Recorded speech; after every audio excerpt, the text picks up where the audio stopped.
by the Elk Hair Caddis. I'm going to explain why I use some of the materials and techniques I do to make a really nice caddis fly. I have in my vise a size 10 3 extra long dry fly hook. Now I like the 3 extra long because for the same size fly, it's a lighter fly because the gape of the hook and the bend of the hook aren't as big. So I've started the hook with a jam knot with my brown thread and worked it to the bend of the hook. Take a piece of fine gold wire. If you don't have gold, you can use copper. I use fine wire because I want it to be as light as possible. Now we're going to mount this in at the back of the hook, underneath the hook, facing towards the side closest to you. Now the reason we're not going all the way up the hook shank is we're trying to keep the weight of this fly at a minimum. To dub our fly, you want to use fur from an animal that's in the water, a beaver, otter, or muskrat. And the reason for this, once our dubbing is tightly wound around the hook, 90% of the volume of the dubbing is air, so we get a very buoyant fly. Products like fine and dry and superfine are polypropylene products. Although the polypropylene fibers themselves float and do not absorb water, they aren't tight enough together for the dubbing to absorb water like a sponge, so you lose any buoyancy you've had with the fine and dry. So we're going to take our beaver and we're going to make the smallest possible rope we can and make this body very dense. So take just a tiny pinch.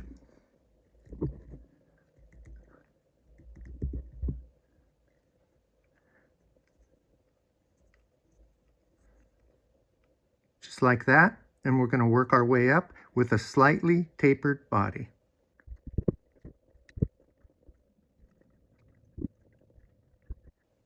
Now as we go forward, we don't add more dubbing to the thread. We increase the size of the body going up by overlapping the dubbing on itself. We still want that very dense body.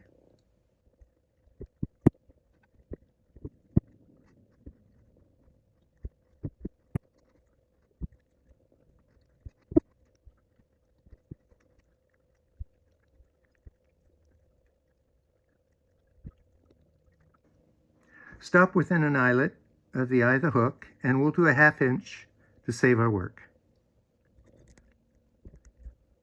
We're going to switch to a red thread. Now red is a trigger for fish because they look at that and say, oh, this must be something alive that's bleeding. So we'll just add that at the eye of the hook, doing our jam knot.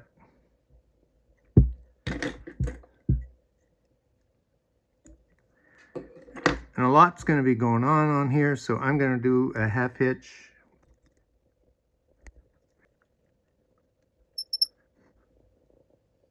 We'll talk a little about hackle. Now I have a feather from a rooster cape, and you can tell it's from a rooster because they go to a point and hens are more rounded.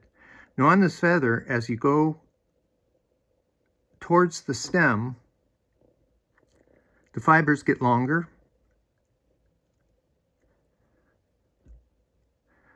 And on these feathers, what you're looking for is a sweet spot where all the fibers during a certain length of the feather are the same. So that's usually, about a 1/2 inch from the tip to the back of the feather, the base of the feather, where it starts to get a little webby. So we don't want to use those. They're very soft and they won't keep our fly up. Another thing that you don't want to do when tying this in is you don't want to pull back the fibers before you tie it in. And that just, the fibers will get caught on the stem and underneath and you'll just end up with a mess. So I pulled a hackle feather from the cock cape, and I had trouble finding one with long enough barbs. Most of the capes I have are for tiny flies. But we're looking for the sweet spot in here. We're looking for a feather that has barbs that are 1.5 times the gape of the hook. And you can see this one's pretty close. And the sweet spot of this feather starts right about there and goes to the tip.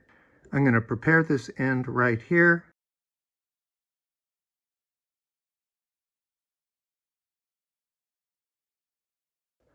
We're going to start the fly near the stem.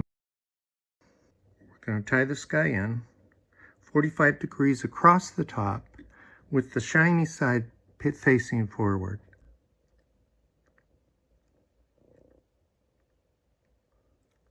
There, we captured that guy.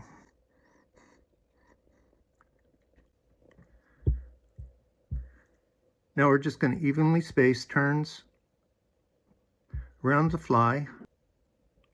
One wrap around near the head, and then we're going to work our way back.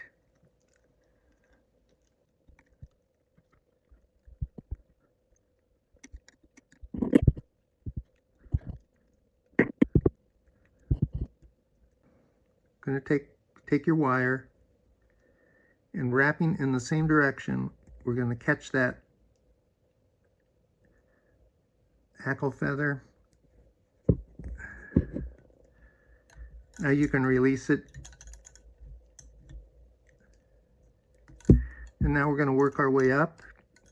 You can wiggle it.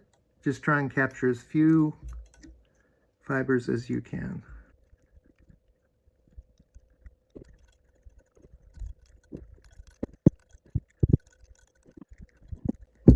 And we'll tie that in.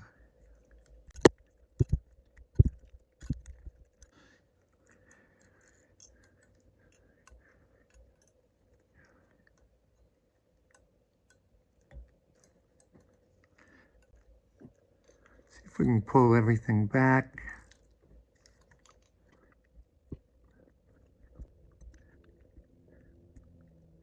And you can just cut that off.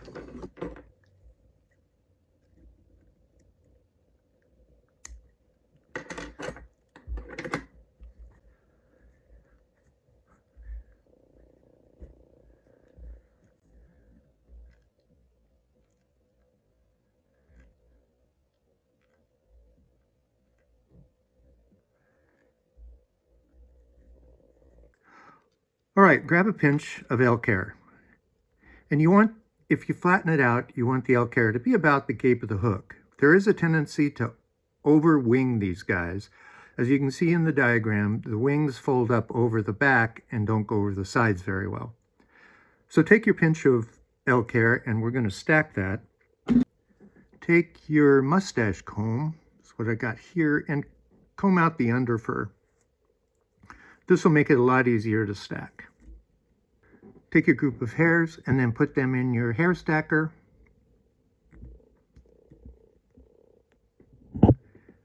And then pound the bottom of that on a flat surface.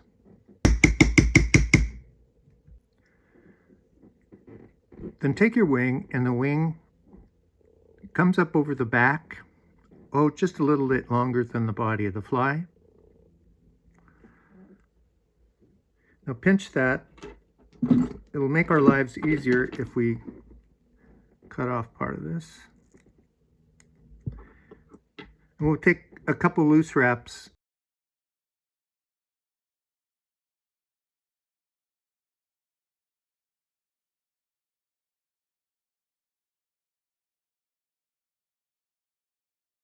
Not so much on these, but what you want to do with deer hair is you need to do a wrap in the middle of the hair. So pull back and take a couple wraps there. That will keep the internal fibers from coming out. And just make a nice little collar on there, not crowding the eye of the hook.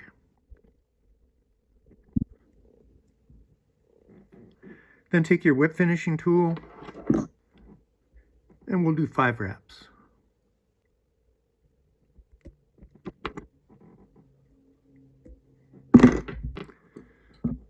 Take your bobbin, on your head cement.